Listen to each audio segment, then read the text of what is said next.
All right, what's going on, you guys? Nick here with Nick's on the Power. So in this video, I want to talk about the 1973 Mr. Olympia, specifically Arnold Schwarzenegger's physique at that Olympia. And this would be the year that Arnold Schwarzenegger would actually break Sergio Oliva's record of winning 3 Olympias, and this would be Arnold's 4th Olympia win, winning in 1970, 71, 72, and of course that year in 1973.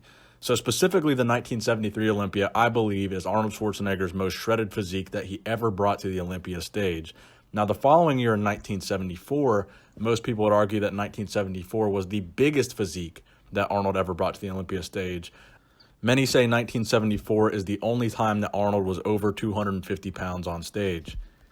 But in 73, we saw the most shredded and arguably the best version of Arnold that we had ever seen. Everything about Arnold at this Olympia was just completely on point. Arnold wasn't really known for having the best legs. He never has been. But in 1973, his conditioning was so good that the separation in his legs was amazing. And you got to keep in mind, the legs back in the 70s weren't like the legs that we see today. So the separation that Arnold had in his legs in 1973 was really a groundbreaking level of leg separation, especially from the front.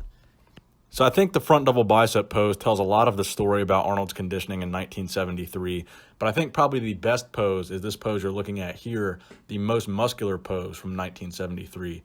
This pose right here really exemplifies how conditioned Arnold really was. The striations in the pecs, arguably better than we've ever seen from Arnold, just deep, crazy striations in the pecs. The shoulders crazy striated. And I would also say that from a vascularity standpoint, this could be the most vascular version of Arnold Schwarzenegger that we've ever seen. Just look at the thickness and the deepness of the veins that you can see in his biceps in that most muscular pose. Probably the thickest his veins have ever been and the most that they've ever stood out was in 1973.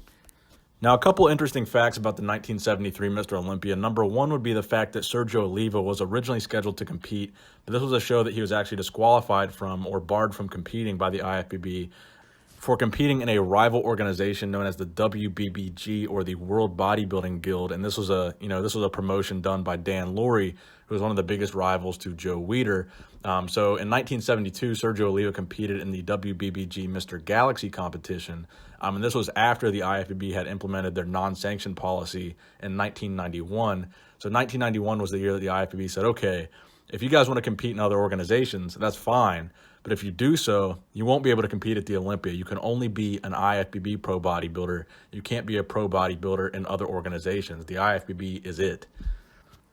So we could have seen Arnold and Sergio go head-to-head in 73, but we actually didn't. So there was only 3 competitors at the 1973 Mr. Olympia. You had Arnold Schwarzenegger, Franco Columbu, and of course, Serge Nubret. And another interesting fact about the 1973 Mr. Olympia was this was one of the few years in bodybuilding where the prize money for the Olympia actually dropped from the previous year. So in 1972, the prize money was $1,000. Then it would drop $250 down to $750 in 1973. So as we know, Arnold Schwarzenegger won that show. Franco would take second, and Serge Nubret would take the 3rd place spot. So again, in my opinion, 1973 was one of the most shredded physiques that Arnold ever brought. He had that hard, but grainy and dense, crazy muscle that was just super shredded, unlike anything we had ever seen from Arnold before. Arnold was typically known for coming in big and in some cases coming in soft, especially in those early Mystery Universe competitions that he won throughout the 60s.